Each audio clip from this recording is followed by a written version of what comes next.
Welcome to संयम academy 987 पर आपका स्वागत है। तो आज हम करेंगे हमारे PYQ क्वेश्चन आंसर, ठीक है ना, जो मैंने मेरे नोट्स फॉर्मेट में है, ठीक है, नोट्स फॉर्मेट में है,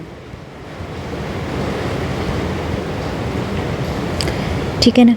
तो ये जो आपके PYQ क्वेश्चन आंसर है, ये आपके एस्टेट में, DSSS में, नेट में, KVS में, NVS में, हर जगह आपके लिए फ़ायदेमंद साबित होंगे। तो जो कल के टॉपिक थे हमारे, जैसे हमारा जामिनी राव, ठीक है ना, अविंद्रनाथ, ठीक है, और जामिनी राव, अमिंद्रनाथ, असित कुमार हलदार, ठीक है, ये हमारे कल के जो ये कलाकार थे भी मैंने कल कंप्लीट करवा दिए थे। जिस किसी ने भी अगर ये वीडियो नहीं देखी है तो इनके जो रिलेटेड ये जो कलाकार हैं, इनसे जितने भी एग्जाम में PYQ क्वेश्चन आंसर आते हैं वे सारे मैंने डिटेल से करवा रखे हैं, और जो अदर डिटेल हो सकती थी वो भी मैंने इन नोट्स में ऐड कर रखी है, ठीक है ना। सबसे पहले आज जैसे अगला हमारा सत्येंद्रनाथ मजूमदार, ठीक है। सबसे पहले आप चैनल को सब्सक्राइब कर लेना ताकि मेरी हर वीडियो जो है वो आपके पास पहुंच जाए। चैनल को लाइक तथा सब्सक्राइब ज़रूर कर लेना, ठीक है। और जो अगर आपको ये वीडियो मेरी अच्छी लगी, आपके लिए काफ़ी बेनिफिट साबित हो, तो अपने दोस्तों के लिए के पास भी इसको शेयर कर देना ताकि वे भी ये वीडियो से अपना जो है टॉपिक क्लियर कर लें। जो PYQ क्वेश्चन आंसर है वे क्लियर हो जाएं और उनका एग्ज़ाम भी क्लियर हो जाए। देखो ये नोट्स मैंने ना पता नहीं कितनी बुकों से लेके लगा के और फिर बना रखे हैं, ठीक है। तो जो मेरा एग्ज़ाम था वो तो मेरा एग्ज़ाम तो इन नोट्स से क्लियर हो गया था। आगे बढ़ते हैं हम ज़्यादा टाइम वेस्ट ना करते हुए। सत्येंद्रनाथ मजूमदार, ठीक है, ये बंगाल शैली के चित्रकार थे। कहाँ के चित्रकार थे? बंगाल शैली के चित्रकार थे। गुरु कौन थे इसके? अविंद्रनाथ टैगोर, ठीक है ना। गुरु कौन थे इसके? अविंद्रनाथ टैगोर, ये आपको याद रखना है। इनको संत कलाकार के रूप में भी जाना जाता है। जो सत्येंद्रनाथ मजूमदार थे उनको संत कलाकार के रूप में भी जाना जाता है। वॉश यानी कि जल रंग तकनीक में वे सिद्धस्त थे।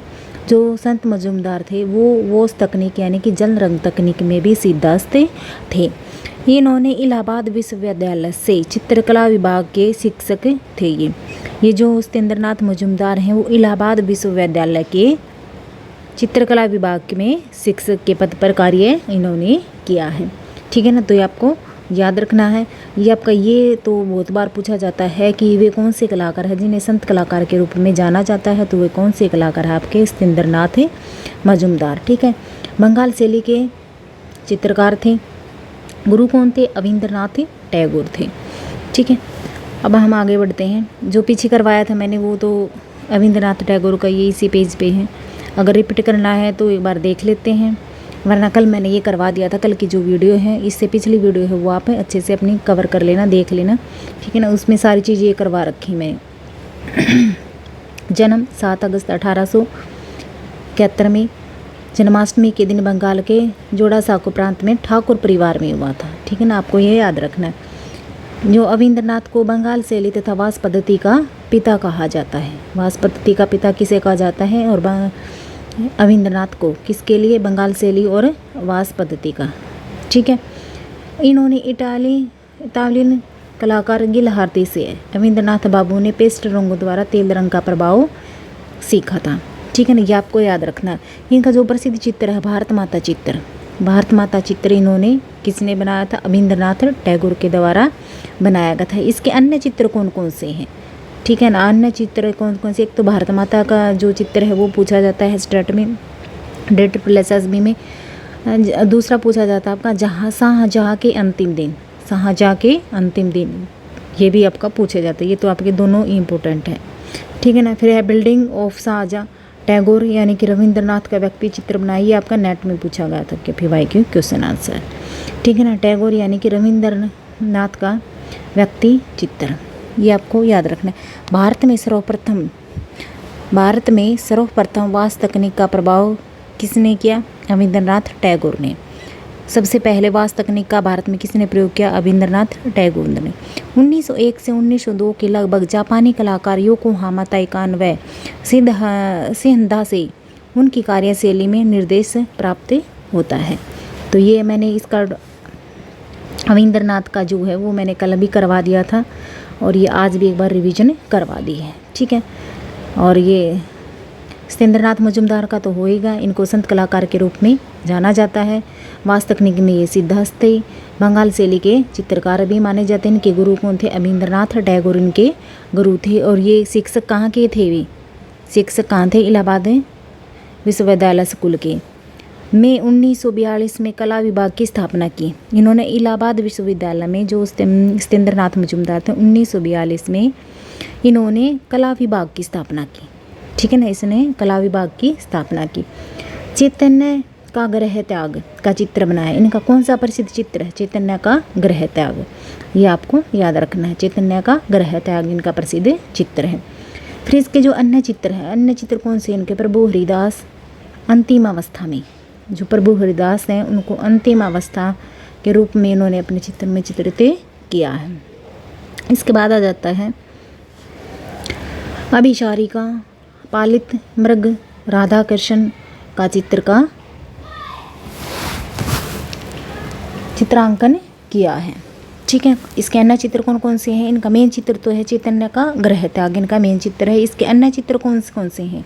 सत्येंद्रनाथ मजूमदार के, प्रभु हरिदास का अंतिम अवस्था में, अभिसारिका, पालित मृग, राधा कृष्ण का चित्रांकन इन्होंने किया है। दिल्ली के उकील बंधुओं से वास तकनीक सीखी। जो सत्येंद्रनाथ मजूमदार थे उन्होंने वास तकनीक पद्धति किससे सीखी? उकील बंधुओं से, ठीक है ना, जो कि दिल्ली के रहने वाले थे। बंगाल स्कूल के ये चित्रकार थे। सत्येंद्रनाथ मजूमदार थे, वे कहाँ के थे? वे बंगाल स्कूल के चित्रकार थे, ठीक है। और जो वास तकनीक का सबसे पहले प्रारंभ किसने किया था? उकील बंधुओं ने। और जो सत्येंद्रनाथ थे उन्होंने भी इन्हीं से वास तकनीक पद्धति सीखी थी। आगे आ जाता है हमारे कुछ अन्य जो कलाकार हैं उनसे रिलेटेड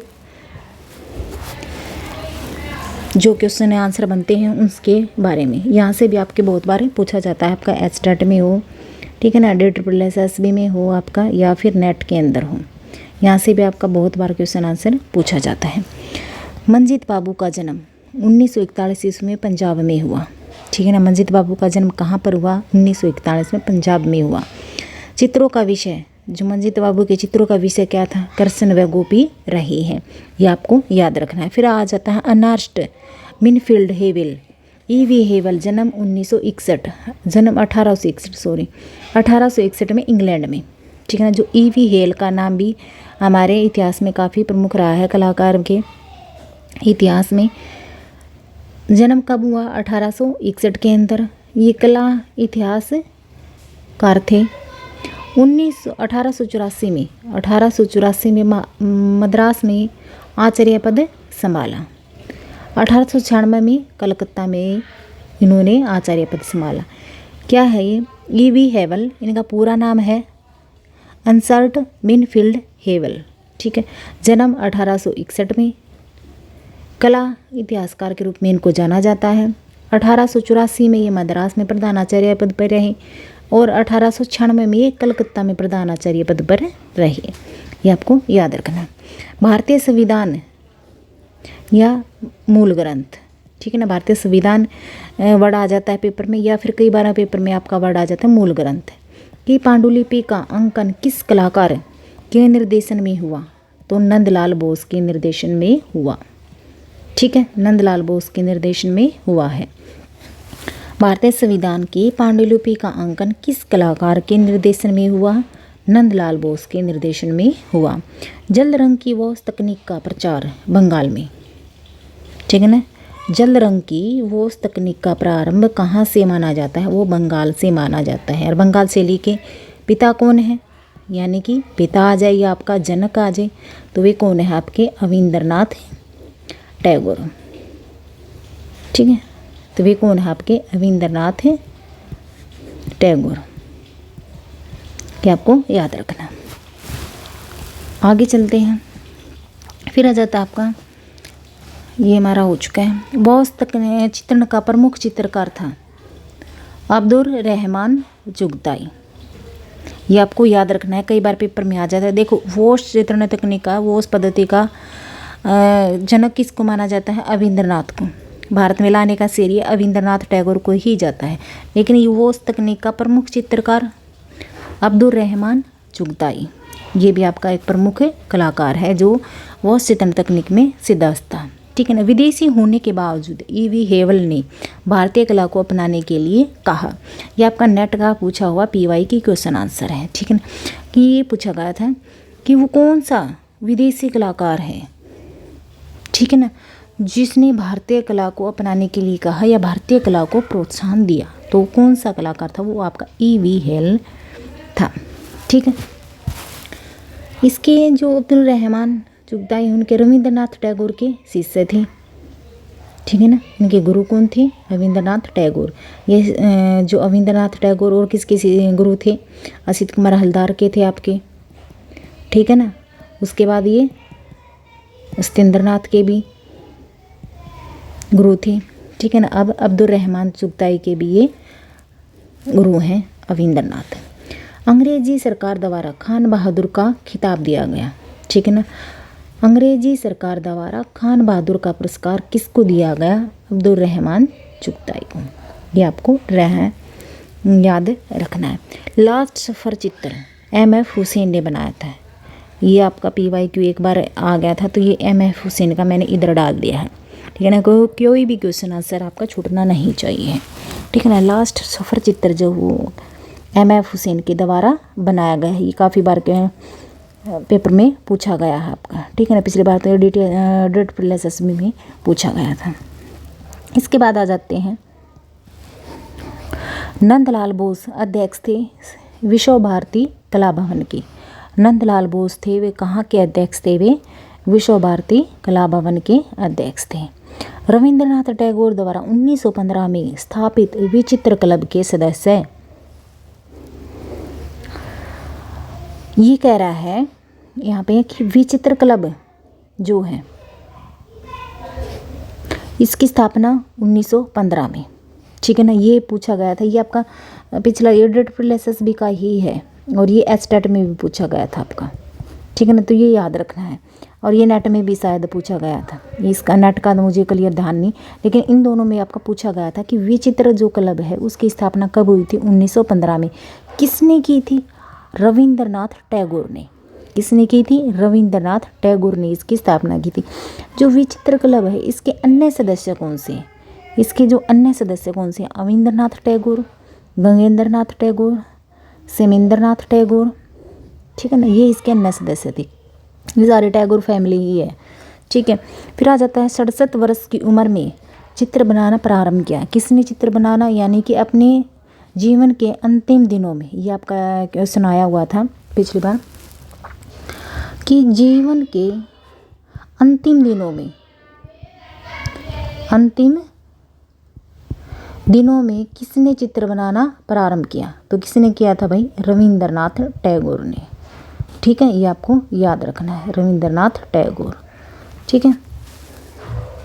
फिर आ जाता है आपका विचित्र क्लब को अच्छे से याद रख लेना। यहाँ से क्वेश्चन आंसर बनता है आपका यहाँ से। ठीक है। हाँ, इसका विशेष ध्यान रख लेना आप। इसके बाद आ जाता है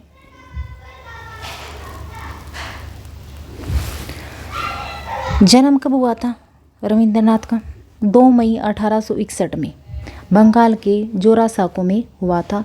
चित्रों का विषय नारी थी। ठीक है। चित्रों का विषय था नारी। देखो अविंद्रनाथ और रविंद्रनाथ। ठीक है ना। दूसरा कौन सा है आपका? रविंद्रनाथ। ठीक है। रविंद्रनाथ टैगोर। ठीक है। ये दोनों चाचा भतीजे थे। ठीक है। ये आपको याद रखना। इनका जन्म, रविंद्रनाथ का जन्म हुआ था 1861 में, और इस रविंद्रनाथ का 1871 में। ठीक है ना। बंगाल के वहीं पर इसका जोरासाको में ही इसका हुआ था रविंद्रनाथ का, और रविंद्रनाथ का भी जोरासाको में ही हुआ था। ठीक है ना। इनके चित्रों का विषय नारी जो है वो किसके चित्रों का विषय था? वो किसके विश्व कवि था भाई? रविंद्रनाथ के का, रविंद्रनाथ टैगोर। ठीक है, ये आपको याद रखना है। फिर आधुनिक भारतीय चित्रकला का प्रथम चित्रकार व पितामह कहा जाता है। किसको कहा जाता है? रविंद्रनाथ को। आधुनिक भारतीय चित्रकला का प्रथम चित्रकार व पितामह कहा जाता है। 1913 में गीतांजलि नामक पुस्तक के लिए नोबेल पुरस्कार मिला। ठीक है, ये आ जाता है कि नोबेल पुरस्कार पाने वाले कलाकार कौन थे? तो वो थे आपके रविंद्रनाथ। कौन थे आपके? वे रविंद्रनाथ थे आपके। ठीक है ना। किसके लिए मिला था इनको? गीतांजलि के लिए। ये आपको सारी चीज़ याद रखनी है। गीतांजलि के लिए कब मिला? 1913 में। ठीक है ना, 1913 में। 1919 में कलकत्ता भवन तथा 1919 में कलकत्ता भवन, 1921 में विश्व भारती विश्वविद्यालय की स्थापना की। किसने की थी? रविंद्रनाथ टैगोर के द्वारा की गई थी। 1919 में कलकत्ता भवन, कला भवन, 21 में विश्व भारती विश्वविद्यालय की स्थापना की। ठीक है ना। ये आपका रविंद्रनाथ टैगोर के बारे में कंप्लीट है। देखो मैंने ये ना अलग से तो नहीं लिख रखा, ये इसी में से मतलब टाइम को बचाते हुए और नोट्स बनाने की जल्दी में मैंने यही इसी को यहाँ से निकाल के और इसी के बारे में ये सारी चीज़ें लिख दी हैं। इनसे बाहर रविंद्रनाथ के बारे में कुछ नहीं पूछेगा। इनफैक्ट मतलब कोई भी अगर मैं कलाकार करवाती हूँ या कोई भी गुफा करवाती हूँ, मतलब ड्राइंग से रिलेटेड आपका फाइन आर्ट से जो भी टॉपिक है वो आपका कंप्लीट मिलेगा आपको। उससे बाहर आपको मुझे नहीं लगता कुछ मिलेगा। और मेरी हर वीडियो को आप 3 से 4 बार ज़रूर देख लेना। इसमें आपको सारी चीज़ें वैसे ही याद हो जाएंगी। ठीक है, तो कहीं भी कुछ भी मतलब मुझे नहीं लगता कहीं और देखने की ज़रूरत है। जैसे मैंने भी देखा है तो क्या करते हैं कि मतलब क्वेश्चन लगा दिया, उसका आंसर दे दिया, बस वही। ठीक है, ये मुझे लगा कि जो हैं बच्चे मेहनत करते हैं, वीडियो देखते हैं, तो उनको नोट्स की ज़रूरत है। ठीक है ना, उनको नोट्स की ज़रूरत है। तो मैंने सोचा कि ये वाले ठीक रहेंगे ताकि सबका पेपर क्लियर हो जाए। ठीक है ना, मेहनत करते हैं तो भाई पेपर भी क्लियर होना चाहिए। ठीक है ना, और चैनल को सब्सक्राइब ज़रूर कर लेना। ठीक है ना, ताकि मेरी हर वीडियो आपको मिलती रहे। ठीक है, जिन्होंने चैनल को सब्सक्राइब कर लिया उनका धन्यवाद। आगे बढ़ते हैं। इसके बाद आ जाता है हमारा बंगाल शैली के पिता। बंगाल शैली के पिता किसको कहा जाता है? रविंद्रनाथ को। ठीक है, ये बार बार में पूछा जाता है, इसलिए मैंने ये पहले भी लिखा हुआ था और अब भी लिख रखा है। नव बंगाल शैली के जनक नंदलाल बोस को। देखो ये आपको याद रखना है, कन्फ्यूज नहीं होना है। ठीक है ना, ऑप्शन में आपको दोनों दिए मिलेंगे, चाहे ये पूछे तब भी आपको दोनों मिलेंगे, चाहे ये वाला पूछेगा आपसे पेपर में तो आपको तब भी ये दोनों ही ऑप्शन में मिलेंगे। तो दोनों को याद रखना है, बंगाल शैली के पिता रविंद्रनाथ को और नव बंगाल शैली के पिता यानी कि नव बंगाल शैली के पिता यानी कि जनक कह लो या पिता कह लो, एक ही बात है, वे हैं आपके नंदलाल बोस। ठीक है ना, जन्म 19वीं शताब्दी में हुआ। ठीक है ना, प्रमुख कलाकार। ठीक है, बंगाल शैली के प्रमुख कलाकार हैं ये सारे जो प्रमुख कलाकार हैं ये आपके बंगाल शैली के हैं। ठीक है ना, बंगाल शैली के कलाकार हैं नंदलाल बोस, असित कुमार हलदार, सत्येंद्रनाथ मजूमदार और शैलेंद्रनाथ डे। ठीक है ना, बाकी कलाकार भी हैं लेकिन इन पे मैंने ये अभी तो यही नाम लिख रखे हैं। ठीक है, वे बाद में आ जाएंगे। ठीक है, ये आपके पूछा गया था बंगाल शैली के कौन कौन से कलाकार हैं, तो 4 ऑप्शन दिए हुए थे। हर ऑप्शन में जैसे 4 कलाकारों के नाम लिखे हुए थे, तो उनमें से जो थे वे यहाँ पर है आपके नंदलाल बोस, असित कुमार हलदार, सत्येंद्रनाथ मजूमदार और शैलेंद्रनाथ डे। ठीक है, फिर आ जाता आपका नंदलाल बोस ने कांस्य संघ की स्थापना की। ये भी आपका बहुत बार, ये आपका पिछली बार नेट में और DREET में पूछा गया था।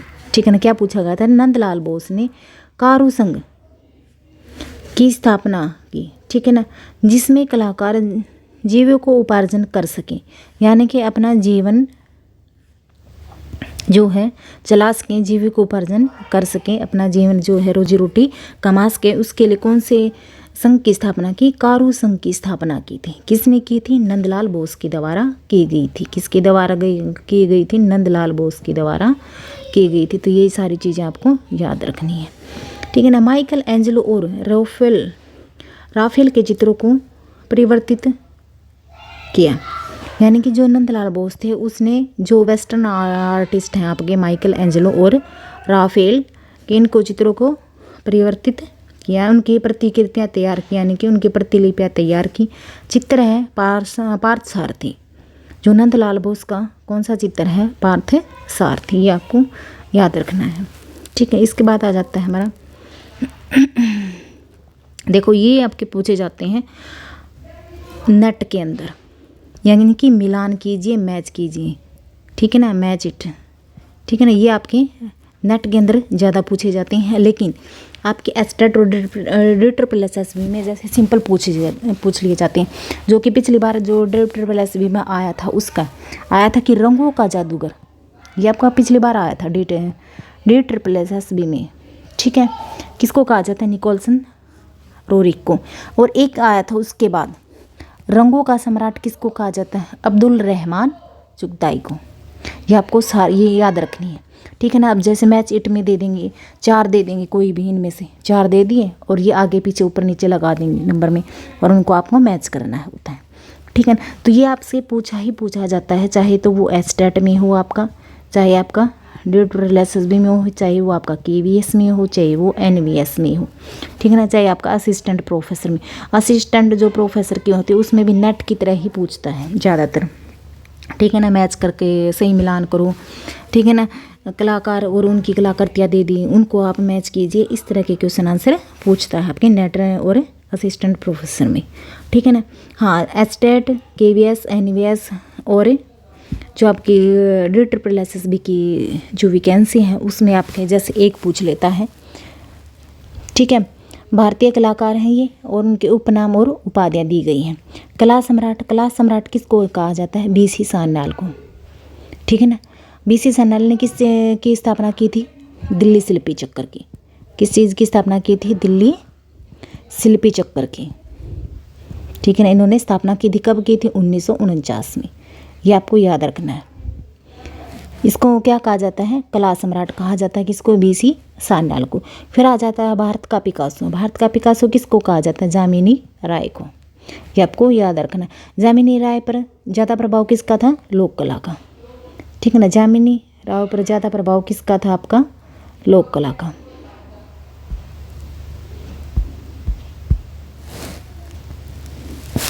फिर आ जाता है आपका रंगों का सम्राट किसको कहा जाता है? अब्दुल रहमान चुगताई को रंगों का सम्राट कहा जाता है। मोरों का चितौरा किसको कहा जाता है? देवकीनंदन शर्मा को ने मोरों का चितौरा यानी कि मोर बनाने में सिद्धस्त कौन था? देवकीनंदन शर्मा। ये आपको याद रखना है, ठीक है ना। जैसे देवकीनंदन कौन था? कृष्ण था, ठीक है ना। और कृष्ण के सिर पे मोर पंख विराजमान होता है, ठीक है ना। तो ये आपको याद रखना होता है। मतलब कोई भी ट्रिक आप लगा सकते हो अपने ट्रिक के हिसाब से, अपने माइंड के हिसाब से, जो भी ट्रिक आपको माइंड में आई वही आप लगा सकते हो। फिर आ जाता है आपका भैंसों का चितेरा। भैंसों का चितेरा कौन था? परमानंद चोयल। भैंसों का चितेरा परमानंद चोयल था। रंगों का जादूगर किसे कहा जाता है? रंगों का जादूगर आपका निकोलसन रोरिक को कहा जाता है। ये आपका पिछली बार DSSB में पूछा गया था, ठीक है ना। मास्टर मोसाई शिव सिद्ध कलाकार कौन है? नंदलाल बोस। देखो मैंने एक एक लिख रखे हैं, ये शायद मैंने जो मैच इट थे ना और जो पूछे गए थे एक एक करके, लेकिन मैंने उनको सारा को इकट्ठा करके एक ही जगह पे मतलब सेट करके लिखा हुआ है, ठीक है। मास्टर मोसाई यानी कि शिव सिद्ध कलाकार नंदलाल बोस, ठीक है। रत्न संत कलाकार सत्येंद्रनाथ मजूमदार। देखो ये आ गया आपका, जब मैंने इस सत्येंद्रनाथ मजूमदार का जो आपका वो करवाया था पूरा, उससे संबंधित जितने भी क्वेश्चन थे आपके वे सारे जो मैंने करवाए थे उसमें आया था ना कि संत सिद्ध कलाकार कौन है? तो सत्येंद्रनाथ मजूमदार। ये आपको याद रखनी है, ठीक है। सम्राट कलाकार BC सान्याल। BC सान्याल ने दिल्ली शिल्पी चक्कर की स्थापना की, कब की? 1949 के अंदर। भारत का पिकासो जामिनी राय है। रंगों का सम्राट है अब्दुल रहमान चुगताई है। मोरों का चितेरा देवकीनंदन शर्मा। भैंसों का चितेरा परमानंद चोयल है। रंगों का जादूगर किसको कहा जाता है? निकोलसन रोरिक को कहा जाता है। मास्टर मोसाई ये आपका नंदलाल बोस से तो हाँ ये मान के चलो आपका, चाहे एस्टेट हो, KVS हो, NVS हो, चाहे DSSB हो, आपका जो भी हो, आपका नंदलाल बोस से तो आपका पूछा जाता है। ये तो आपका बहुत ही ज़्यादा इम्पोर्टेंट है, यानी कि सुपर डुपर आपका टॉपिक है, ठीक है ना, नंदलाल बोस। मास्टर मोसाई और शिव सिद्ध कलाकार, संत कलाकार आपका सत्येंद्रनाथ मजूमदार। ये आपको याद रखना है। फिर आ जाते हैं आगे, O.C. गांगुली के संपादन में कला पत्रिका रूपम का प्रकाशन 1919 में हुआ। यानी कि जो रूपम पत्रिका है, रूपम जो आपकी पत्रिका है, उसका प्रकाशन कब हुआ? 1919 में। किसके संपादन में? O.C. गांगुली के संपादन में। ठीक है ना। ये आपको तीनों चीज़ याद रखनी होती है। ठीक है ना। आपको ये तीनों चीज़ याद रखनी होती है। आपको मतलब कोई भी पूछ लेता है, ये तो पूछ ले कि पत्रिका रूपम का संपादक कौन है? O.C. गांगुली। या कब प्रकाशन किया गया? 1919 में। या आपको पूछ ले कि O.C. गांगुली के द्वारा कौन सी पत्रिका का प्रकाशन किया गया है? तो कौन सी का? रूपम पत्रिका का। ठीक है ना। ये आपका पूछा गया है। ये मतलब पूछे तो सारे ही गए हैं, क्योंकि ये सारे ही PYQ क्वेश्चन आंसर हैं। ठीक है ना। चाहे वो आपके किसी भी एग्ज़ाम में पूछे गए, सारे ही वहाँ से लिए गए हैं। और ये हर एग्ज़ाम के लिए बेनिफिट होते हैं इनका। ठीक है ना। यूँ होता है कि जैसे हम मतलब दूसरे जो वैकेंसी होती हैं वहाँ से उनके भी PYQ करते हैं, तो इसका भी हमें हमारे एग्ज़ाम में भी फ़ायदा मिलता है। ठीक है ना। क्योंकि वही क्वेश्चन आंसर है ना, इधर उधर घुमा के दे देते हैं। ठीक है ना। इधर उधर घुमा के देते रहते हैं। तो आपको ये सारी चीज़ें मुझे लगता है याद करनी चाहिए। E.V. हेवल की पुस्तक आइडियल्स ऑफ इंडियन आर्ट।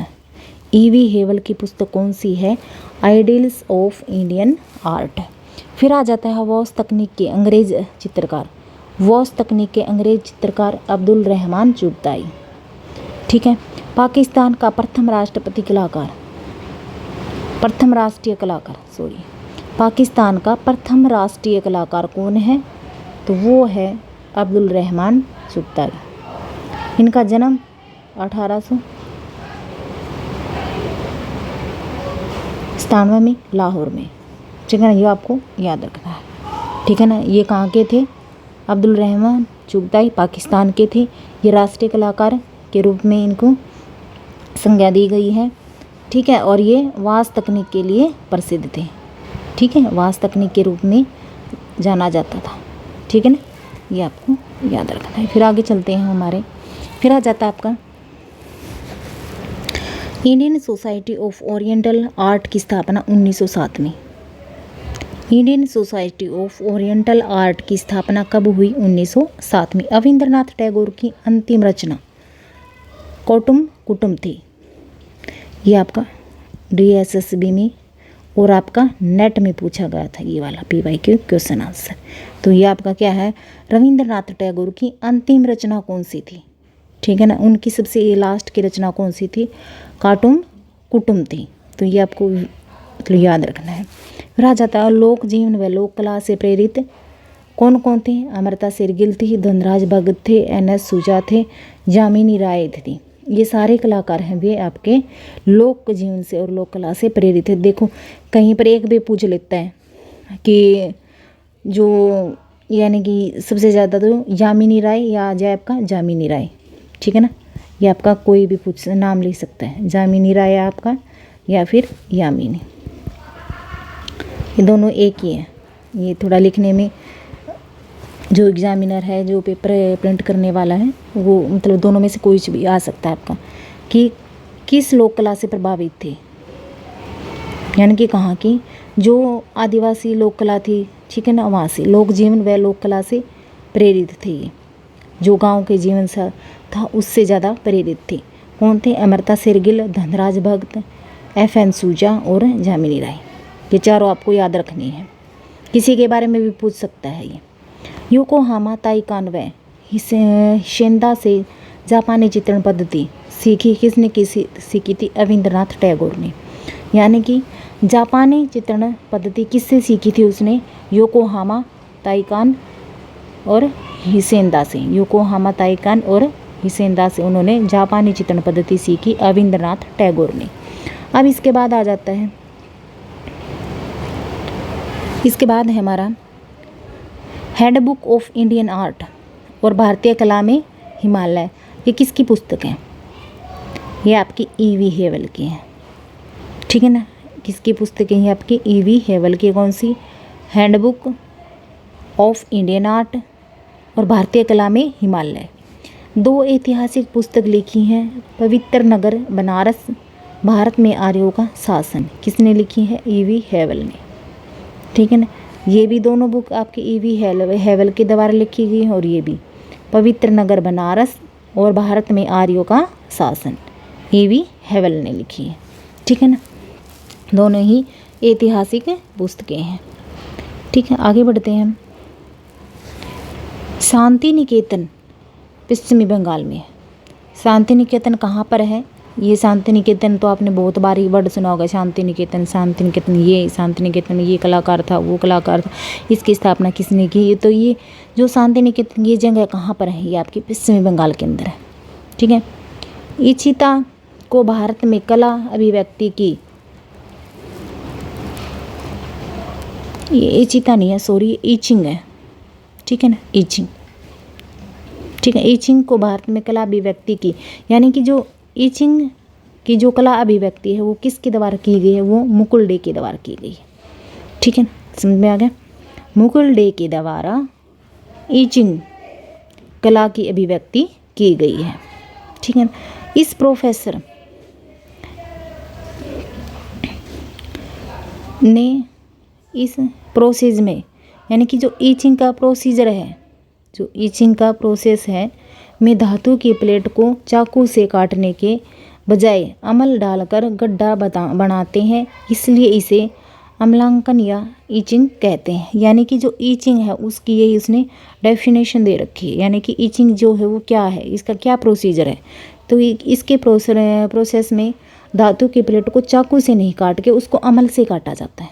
ठीक है ना, अमल डालकर उसमें गड्ढा बना लिया जाता है, इसलिए इसे अम्लांकन या, दो नाम है इसके, अम्लांकन या एचिंग कहते हैं। तो ये आपको याद रखना है, एचिंग। ये जो एचिंग है ना, ये आपका नेट में पूछा गया था। हाँ, ठीक है, ये आपका नेट में पूछा गया था PY के क्वेश्चन आंसर, तो ये आपको सारी याद रखनी है। ठीक है, फिर आ जाता है आपका नाइट्रिक अम्ल का प्रयोग किया जाता है। जो एचिंग है इसमें नाइट्रिक अम्ल का प्रयोग किया जाता है। मुकुल डे को ड्राई पॉइंट एचिंग का अगुवा कहा जाता है। ठीक है ना, ये आपको याद रखना है। ड्राई पॉइंट एचिंग का अगुवा किसे कहा जाता है? मुकुल डे को कहा जाता है, ये आपको याद रखना।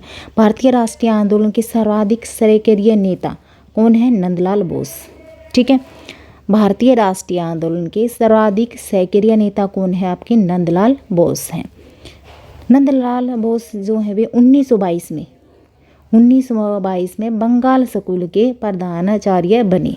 या मैंने इसको इस तरह करके इस तरह फॉर्मेट में लिख रखा है, ऐसे। ठीक है ना, वैसे तो हम लिखते हैं लेफ़्ट से राइट, लेकिन ये जो ये वाली लाइन है ये मैंने लेफ़्ट से राइट लिख रखी है। ठीक है ना, 1922 में बंगाल स्कूल के प्रधानाचार्य रहे हैं। कौन है? आपके नंदलाल बोस। तो ये आपको याद रखना है। ठीक है, इसके बाद आ जाता है हमारा, ठीक है, आपका जो नंदलाल बोस हैं वे 1922 में बंगाल स्कूल के प्राचार्य बने। ठीक है, इसके बाद आ जाता है हमारा, इससे जो एक्स्ट्रा क्वेश्चन आंसर थे जो PYQ थे आपके वे अविंद्रनाथ टैगोर की कलाकृति है ऑयल एंड बर्ड किस। ठीक है ना, जो कलाकृति हैं इसकी अन्य कलाकृति कौन सी है? आउल एंड बर्ड किस। ये सॉरी पढ़ने में थोड़ा ये कम सो हो रहा है। आउल एंड बर्ड किस, ये आपको याद रखना है। ये किसकी कलाकृति है? ये आपकी अविंद्रनाथ टैगोर की है। माध्यम में अंकित है कास्ट। ठीक है ना, किस माध्यम में है ये अंकित? ये कास्ट में है। कास्ट यानी कि लकड़ी, कास्ट यानी कि लकड़ी। ठीक है ना, फिर आ जाता है कास्ट मूर्ति। कास्ट मूर्ति राष्ट्रीय आधुनिक कला गैलरी नई दिल्ली में रखी गई है। कहाँ पर है ये? नई दिल्ली के अंदर। फिर आ जाता है अरबियन नाइट्स पेंटिंग श्रृंखला के पेंटर कौन है? अविंद्रनाथ टैगोर। अरबियन नाइट्स पेंटिंग श्रृंखला के पेंटर कौन है आपके? ये आपका नेट में पूछा गया था क्वेश्चन आंसर। ठीक है ना। कौन है? रविंद्रनाथ टैगोर। ये नहीं है कि बीच में बिना के जो पीवाई के क्वेश्चन आंसर है वो हम नहीं करेंगे, स्टट वाले नहीं करेंगे, DSSSB वाले नहीं करेंगे, नहीं सारे करने हैं। क्या पता जो है स्टट वाले हैं वो अपना भाई स्टैंडर्ड बढ़ा दें, ठीक है ना। तो हमें पीवाई के क्वेश्चन आंसर चाहे वे नेट के हों, चाहे वे किसी भी स्टट के हों, चाहे DSSB के हों, KVS के हों, NVS के, हमें सारे ही करने चाहिए, क्योंकि सब इधर से उधर पूछते रहते हैं जो एग्जामिनर होते हैं, ठीक। रविंद्रनाथ टैगोर की पुस्तक सहज पाठ का चित्र बनाया किसने बनाया? नंदलाल बोस ने बनाया। रविंद्रनाथ टैगोर की पुस्तक सहज पाठ का चित्र किसने